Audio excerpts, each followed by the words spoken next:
5મી જૂન વિશ્વ પર્યાવરણ દિવસ તરીકે ઉજવવામાં આવે છે।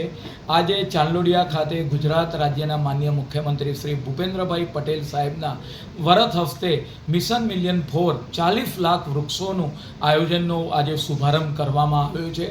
માનનીય મુખ્યમંત્રી શ્રીએ, માનનીય મેયર શ્રીએ, ડેપ્યુટી મેયર શ્રી, તમામ ધારાસભ્ય, અધિકારી અને નગરજનોની ઉપસ્થિતિમાં સિંદૂર વન આ ચાંદલોડિયા ખાતે આદ કરીએ કે એનું વનીકરણ કરવામાં આવ્યું છે। માનનીય મુખ્યમંત્રી શ્રી સિંદૂર વન એને આપણે વાત કરી કે ઝાડ ત્યાં આગળ રોપી આજે અભિયાનની શરૂઆત કરાવવામાં આવી છે। કોર્પોરેશન દ્વારા અલગ અલગ ઝોનની અંદર અલગ અલગ પ્લોટોની અંદર 40 લાખ વૃક્ષો વાવવાનું આયોજન કરવામાં આવ્યું છે। પરિણામે છેલ્લા 3 વર્ષ દરમિયાન મહાનગરના ગ્રીન કવરમાં એ પણ ખૂબ જ વધારો થયો છે। દેશના માનનીય વડાપ્રધાન આદરણીય નરેન્દ્રભાઈ મોદી સાહેબે પણ મન કી બાતની અંદર અમદાવાદ મહાનગરપાલિકાનું ગ્રીન કવર 12.5% કરતાં પણ વધ્યું છે અને આવનાર સમયગાળા દરમિયાન અમારો પ્રયત્ન છે। રાજ્ય દેશના ગૃહ અને સહકાર મંત્રી આદરણીય અમિતભાઈ શાહ સાહેબ, ગાંધીનગર લોકસભાના લોકપ્રિય સાંસદ, તેમના મત વિસ્તારની અંદર દરેક ચેરમેન સેક્રેટરીને પર્કોલેટિંગ વેલ માટે અને વૃક્ષારોપણ માટે અપીલ કરતા હોય છે કે ભાઈ વૃક્ષ વધારે માત્રામાં લાવો। પરિણામે જે કોરોના દરમિયાન આપણને ઓક્સિજનની તકલીફ પડી, તદુપરાંત જે રીતે ગ્લોબલ વોર્મિંગ થઈ રહ્યું છે, આ તકલીફો સામે આપણે મહાનગરને ઝઝૂમવું ના પડે એટલા માટે મિશન મિલિયન ફોરનો આજથી શુભારંભ થયો છે। જે પણ નગરજનોને વૃક્ષ જોઈતા હશે, વાવવા હશે તો મહાનગરપાલિકાની ડેપ્યુટ કરેલી ટીમ એની એપ ઉપર એ પોતે પોતાનું એડ્રેસ, સોસાયટીનું નામ મોકલશે તો મહાનગરપાલિકાની ટીમ ઘરે ઘરે જઈ, સોસાયટીએ જઈ ત્યાં વૃક્ષનું આપણે વાત કરીએ કે વાવશે અને એ રીતે આપણે સૌ સાથે જોડાઈએ અને મહાનગરપાલિકાના ગ્રીન કવરમાં વધારો કરીએ।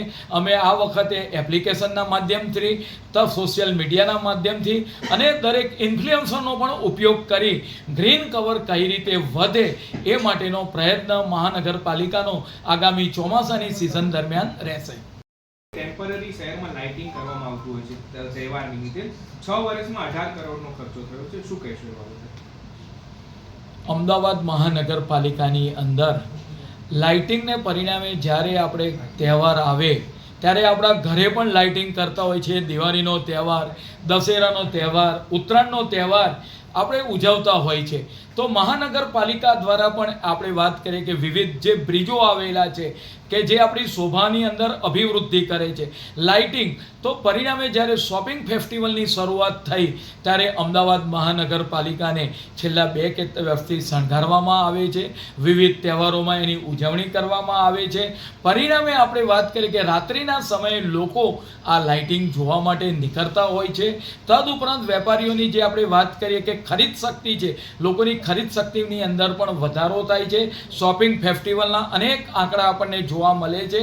આમ જ્યારે મહાનગરપાલિકા 6 વર્ષની અંદર મર્યાદિત આ લાઇટના બજેટની અંદર સમગ્ર રોશની કરતી હોય છે, પરિણામે નગરજનોની અંદર પણ આ એક ખુશાલીનો માહોલ કે પોતાનું નગર કેટલું સરસ મજાનું, એના હેરિટેજ દરવાજા હોય, એના બ્રિજ હોય, એલિફ બ્રિજ હોય, આવા બ્રિજો શણગારવાથી લોકો આનંદ અને ઉત્સાહની અભિવ્યક્તિ વ્યક્ત કરતા હોય છે। સીસીટીવી કેમેરા લાગેલા હોય છે, ત્યાં કોર્પોરેશન મેન્ટેનન્સનું કામ કરે, પરંતુ ડમ્પરની જે હાઇડ્રોલિક ટ્રોલી હોય છે તેનાથી કરવામાં આવી। શું કોર્પોરેશન પાસે સાધનો નથી હોતા કે કામગીરી આવી જોખમી રીતે કરવામાં આવે છે? સામાન્ય રીતે કોઈ પણ કામગીરી જોખમી રીતે ન થવી જોઈએ। કોર્પોરેશન પાસે તમામ પ્રકારના હાઇડ્રોલિક લિફ્ટ હોય અથવા તો બીજા અન્ય પ્રકારના હાઇડ્રોલિક સાધનો એ અવેલેબલ જ હોય છે। ઉતાવળની અંદર કોઈ એજન્સીએ જો આ કામગીરી કરવાની કોશિશ કરી હશે તો ચોક્કસ એના પર કાર્યવાહી કરવામાં આવશે। શું આયોજન કયા પ્રકારનું? સાબરમતી નદીને આજે સત્તાવાર સાફ કરવા માટે પણ અંતિમ તારીખ હતી, અત્યાર સુધી કેટલી કામગીરી નદીમાં પાણી ફરી ક્યારે છોડવામાં આવશે, ક્યાં સુધી છોડવામાં? સાબરમતી નદી એનું 15 આપણે વાત કરીએ કે મેથી શુદ્ધિકરણ અભિયાન શરૂ કરવામાં આવ્યું હતું અને 90,000 કરતાં વધારે લોકો, વિવિધ NGO હોય, હોમગાર્ડના જવાનો હોય, સ્કૂલ બોર્ડના કર્મચારીઓ હોય, કોર્પોરેટરો, માન્ય ધારાસભ્યશ્રીઓ, માન્ય કમિશનરશ્રી અને રાજ્યપાલશ્રી તમામ લોકો આ સ્વચ્છતા અભિયાનની અંદર જોડાયા હતા.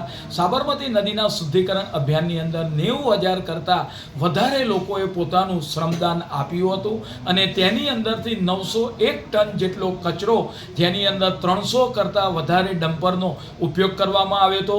આ સાબરમતી નદીમાંથી આ કચરો બહાર કાઢવામાં આવ્યો અને આજે વિશ્વ પર્યાવરણ દિન નિમિત્તે આ અભિયાનનો અંતિમ દિવસ હતો. આવતીકાલથી આ નદી ભરવાની શરૂઆત કરવામાં આવશે.